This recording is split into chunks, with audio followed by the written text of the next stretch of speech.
Israel 4 ದಿಕ್ಕಿನಿಂದಲೂ ವೈರಿಗಳನ್ನು ಹೊಂದಿರುವ ದೇಶವಾಗಿದೆ. ಆದರೂ ಯಾರೂ ಈ ದೇಶದ ಮೇಲೆ ಕೆಟ್ಟ ದೃಷ್ಟಿ ಹಾಕದಂತೆ ಶಕ್ತಿಯುತವಾಗಿದೆ.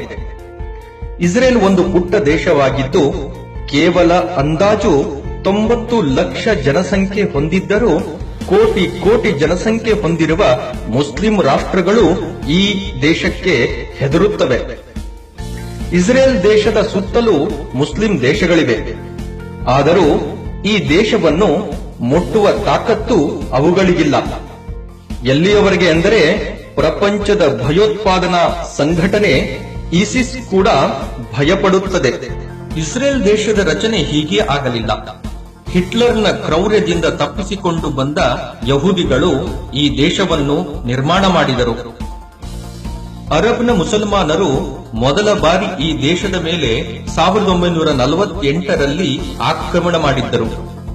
ಆಗಷ್ಟೇ ಇಸ್ರೇಲ್ ದೇಶ ರೂಪುಗೊಂಡಿತ್ತು. ದೊಡ್ಡ ಸೈನ್ಯವಾಗಲಿ ಮದ್ದು ಗುಂಡುಗಳಾಗಲಿ ಇರಲಿಲ್ಲ. ಆದರೂ 1948ರಲ್ಲಿ ಅರಬ್ ದೇಶವನ್ನು ಸಹಜವಾಗಿ ಸೋಲಿಸಿತು. ಇದುವರೆಗೆ 6 ಬಾರಿ ಇಸ್ರೇಲ್ ದೇಶದ ಮೇಲೆ ಅರಬ್ ದೇಶಗಳ ಆಕ್ರಮಣಗಳಾಗಿವೆ. ಒಮ್ಮೆಯಂತೂ 7 ಮುಸ್ಲಿಂ ರಾಷ್ಟ್ರಗಳು ಒಟ್ಟಾಗಿ ಆಕ್ರಮಣ ಮಾಡಿದ್ದವು. ಆಗಲೂ 7 ದೇಶಕ್ಕೂ ಇಸ್ರೇಲ್ ಸರಿಯಾದ ಪಾಠ ಕಲಿಸಿ ಮರಳಿ ಕಳಿಸಿತ್ತು.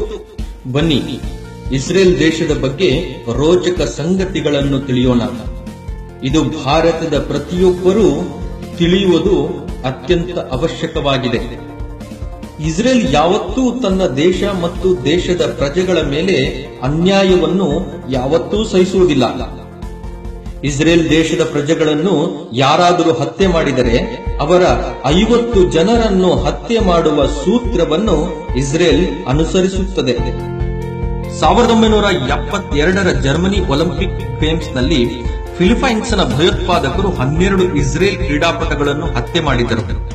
ಆಗಿನ ತಾತ್ಕಾಲಿಕ ಪ್ರಧಾನಮಂತ್ರಿ ಗೋರ್ಡಾ ಮೇಯರ್ ಈ ಘಟನೆಯ ಬಗ್ಗೆ ನಿಂದಿಸಲಿಲ್ಲ ಅಥವಾ ಶಾಂತಿಯ ಭಾಷಣ ಮಾಡಲಿಲ್ಲ.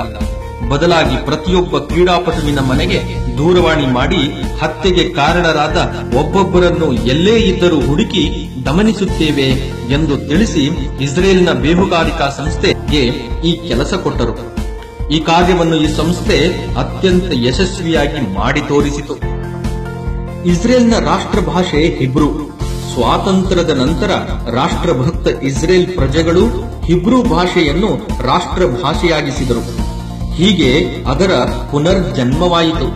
ಇಸ್ರೇಲ್ ದೇಶದ ಪ್ರತಿಯೊಬ್ಬ ನಾಗರಿಕನು ಸೈನ್ಯದ ಶಿಕ್ಷಣ ತರಬೇತಿ ಪಡೆಯಲೇಬೇಕು. ಪ್ರತಿಯೊಬ್ಬ ಪ್ರಜೆಯು ಕನಿಷ್ಠ 2 ವರ್ಷ ಸೈನ್ಯದಲ್ಲಿ ಕೆಲಸ ಮಾಡುವುದು ಅನಿವಾರ್ಯ. ಈ ದೇಶದ ಪ್ರಧಾನಿಯ ಮಗನಿಗೂ ಇದೇ ನಿಯಮ. ಹಾಗೆಯೇ ಮಹಿಳೆಯರಿಗೂ ಕೂಡ. ಇಸ್ರೇಲ್ನ ವಾಯುಸೇನೆ ಜಗತ್ತಿನ 4ನೇ ಸ್ಥಾನದಲ್ಲಿದೆ. ಈ ವಾಯುಸೇನೆಗೆ ಅಮೆರಿಕ ಹಾಗೂ ರಷ್ಯಾ ಕೂಡ ಭಯಪಡುತ್ತದೆ. ಇಸ್ರೇಲ್ ದೇಶದಲ್ಲಿ ಹಿಂದಿನ ದಿನಗಳಿಗಿಂತಲೂ ಇಂದು ಹೆಚ್ಚು ಮರ ಗಿಡಗಳು ಬೆಳೆದು ನಿಂತಿವೆ. ಪರಿಸರದ ಬಗ್ಗೆ ಅತ್ಯಂತ ಕಾಳಜಿಯನ್ನು ಈ ದೇಶ ಹೊಂದಿದೆ. ಇಸ್ರೇಲ್ನಲ್ಲಿ ಹಂದಿಗಳನ್ನು ಸಾಕುವುದು ನಿಷೇಧ ಹಾಕಲಾಗಿದೆ. ಹಂದಿಗಳನ್ನು ಸಾಕಿದರೆ ಅವರಿಗೆ ಸೆರೆಮನೆ ವಾಸವೂ ಆಗಬಹುದು. ಇಸ್ರೇಲ್ನ 10ರಲ್ಲಿ 9 ಮನೆಗಳಲ್ಲಿ ಸೋಲಾರ್ ಎನರ್ಜಿ ಬಳಸಲಾಗುತ್ತದೆ. ಇದು ಜಗತ್ತಿನಲ್ಲಿಯೇ ಅತಿ ಹೆಚ್ಚು ಉತ್ಪಾದನೆ. ಇಸ್ರೇಲ್ ದೇಶಕ್ಕೆ ಕೇವಲ 273 ಕಿಲೋಮೀಟರ್ ಸಮುದ್ರ ತಟ ಸಿಗುತ್ತದೆ. ಇದರಲ್ಲೂ 137 ಅಧಿಕೃತ ಬೀಚ್ಗಳನ್ನು ನಿರ್ಮಾಣ ಮಾಡಿದೆ. ಇಸ್ರೇಲ್ನಲ್ಲಿ 300ಕ್ಕೂ ಅಧಿಕ ಸಾಫ್ಟ್ವೇರ್ ಕಂಪನಿಗಳಿವೆ. ಇಸ್ರೇಲ್ ನಮ್ಮ ದೇಶದಲ್ಲಿ ಭಯೋತ್ಪಾದನಾ ದಾಳಿ ಮಾಡಬೇಡಿ ಎಂದು ಯಾವತ್ತೂ ಹೇಳಿಲ್ಲ. ಆದರೆ ನಮ್ಮ ದೇಶದ ಒಬ್ಬ ಪ್ರಜೆಯನ್ನು ಹತ್ಯೆಗೈದರೆ ನಾವು ಅವರ 1000 ವ್ಯಕ್ತಿಗಳನ್ನು ಮುಗಿಸುತ್ತೇವೆ ಎಂದು ಹೇಳಿದೆ. ಇಂತಹ ಶಕ್ತಿಶಾಲಿ ಮತ್ತು ದೇಶಭಕ್ತಿಯ ಉದಾಹರಣೆಯ ದೇಶಕ್ಕೆ ನಮ್ಮದೊಂದು ಹೆಮ್ಮೆಯ ಪ್ರಣಾಮ.